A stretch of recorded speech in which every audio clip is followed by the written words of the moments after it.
Hello there, guys. Welcome back to another episode of One on One. I know this is going to be not my usual Tuesday NFL analysis. There's just been some stirring and some movement lately, and just wanted to talk about it. If you guys have been paying attention, and I'm just gonna jump right into it. I have been talking about Jalen Ramsey for the past 3 weeks because he just hasn't played football. He just has not come to work because of his back. Um, Shout out to Mike Tyson, spinal. Um, but just very interesting that he hasn't come back yet, and he ultimately got what he wanted. He ended up getting traded to the Los Angeles Rams. No shock there. They haven't had a first round pick and won't have a first round pick now for 5 years in a row. So they gave up for Mr. Ramsey and his talents, two first round picks. So this year, 2020 and 2021, and a fourth rounder. Um, they just jumped right at it. They earlier in the day had traded away Marcus Peters to the Ravens for Kenny Young and I think a fifth rounder. So it had looked throughout the day that this was working its way to happening, and they needed to clear that hurdle first. Um, and it happened. It happened. It took a while. It took 3 weeks, but it finally happened. But who knows if it was Les Snead finally caving to the two first rounders, or maybe Jacksonville finally saying okay to the I think the fourth rounder, right? Yeah, the fourth rounder. They probably were probably asking for two first and a second, because Tunsil went for two first, I think two twos, and like a fifth for Tunsil and Stills. So they were probably expecting something like that, but I guess not. Funny enough, an anonymous Eagles player came out, calls out Howie Roseman to the GM for the Eagles, um, that they dropped the ball because they're in desperate needs. To me, on Jalen Rams, we dropped the ball. I don't even want to talk about that shit. Everybody knew what it was going to take to get him. I could have told you that. Very interesting. I also see that a lot of the players, current Jaguars, because there was a tight knit bond that they had. You could tell that they were all young and coming up together. Miles Jack said it's kind of sad to see. Um, I was on Twitter the other day, I think yesterday actually, and I saw Miles for Leonard Fournette.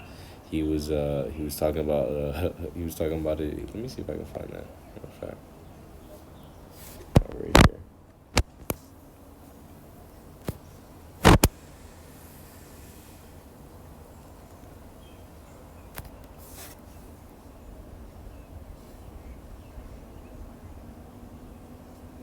So he retweeted a Rams tweet.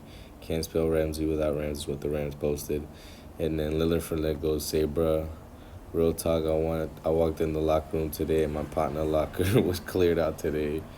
And then the middle finger, y'all, fuck the Rams. That's cute. Aw.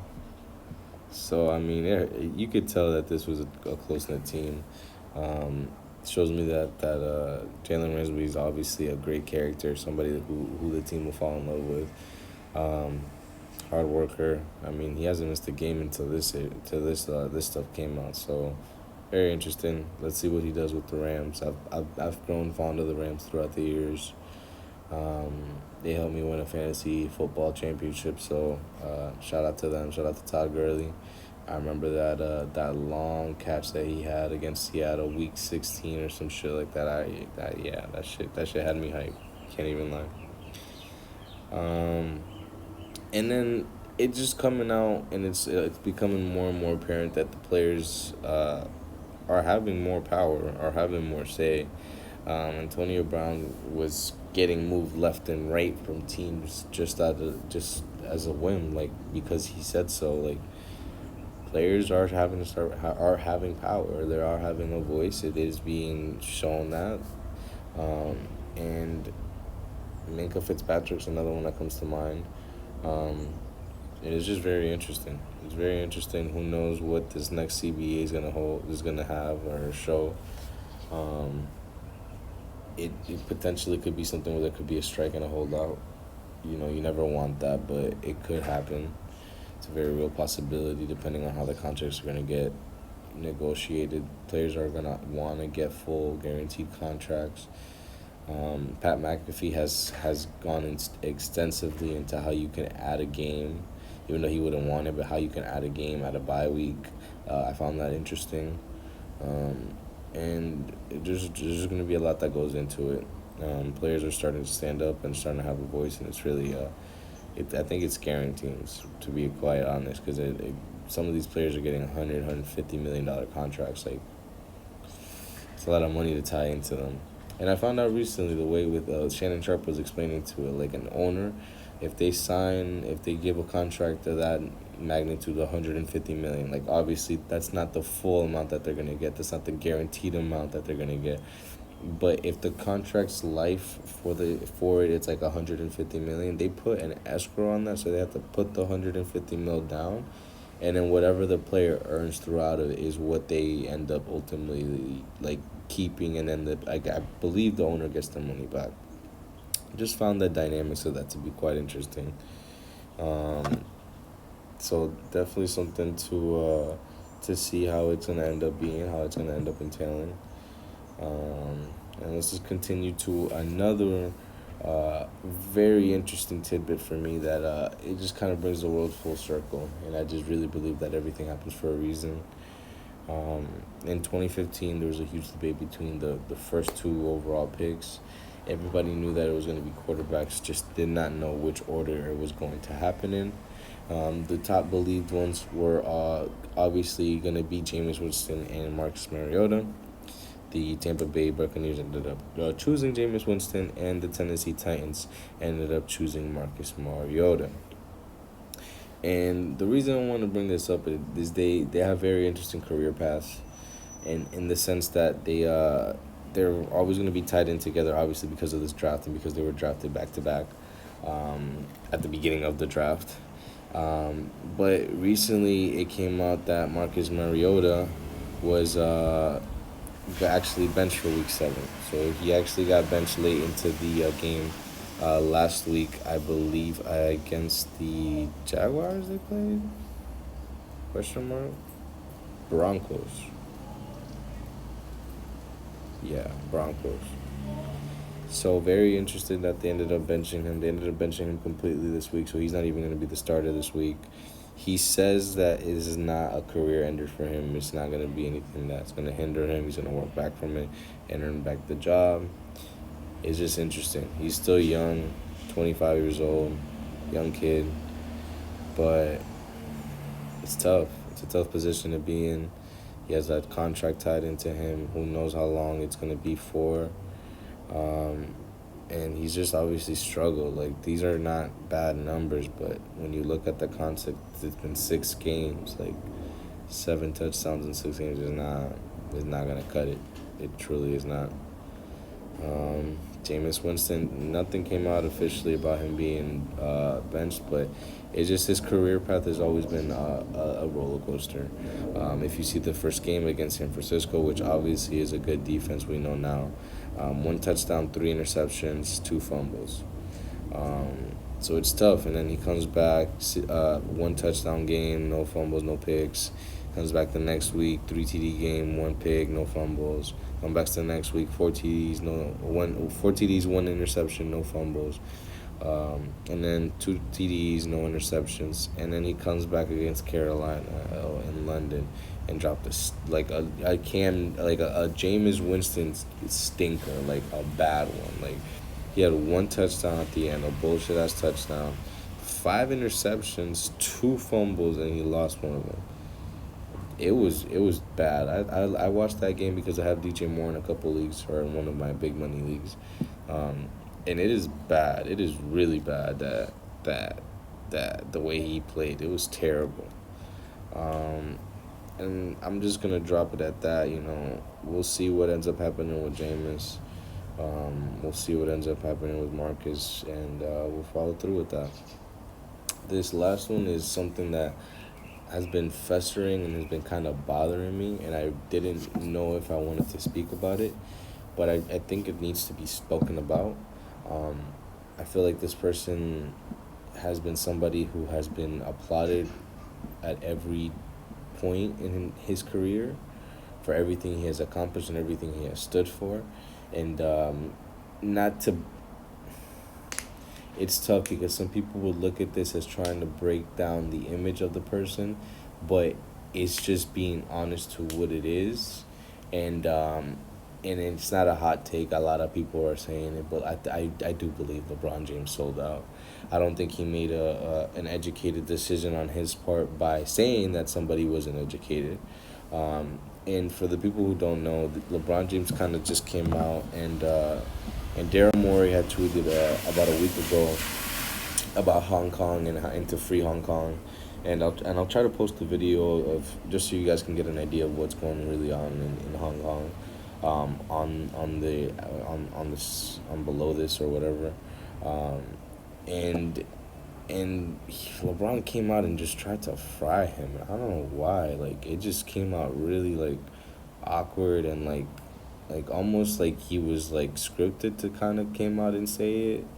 Um, he came out and said when you're misinformed or you're not educated about something, and I'm just talking about the tweet itself, you never know the ramifications that can happen to James.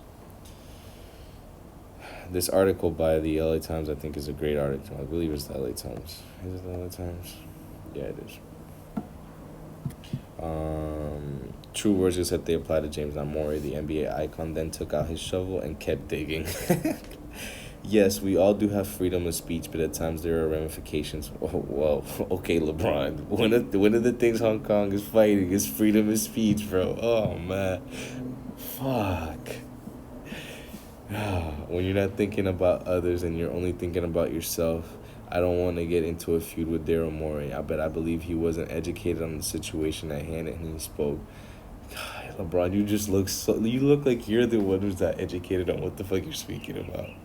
So many people could have been harmed, not only financially. Oh, you, fucking, but physically, emotionally, and spiritually. Yeah, you just knocked down like the freaking millions of people that are trying to fight. Just be careful about what we tweet, what we say, and what we do. And yes, we do have freedom of speech, but there can be a lot of negatives that come with that too. Oh my. Yeah, yeah. That was. I didn't mean to laugh. I laugh in ironic situations like that. I think we talk about the political side, but I think it's a very delicate situation, very sensitive situation for me. For me. Personally, if any of you guys know me or always cover me, you guys know when I speak about something I'm very knowledgeable about until now. Man, terrible. Oh, South Park came out with a video. Oh, man. They gonna show it? No, they're not. Oh, man. Max Kellum has been frying them up, too. Selling out. How long is this one? No, I'm not watching a 12-minute video right now.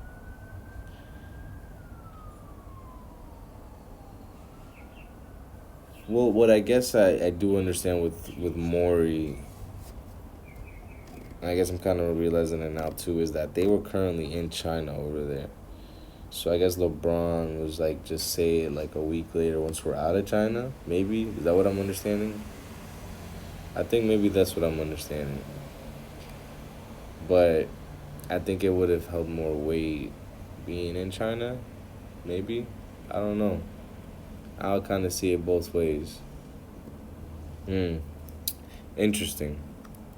Interesting, because they were in China playing a couple games, so I feel like maybe that's what the hell LeBron's talking about. Hmm. Yeah.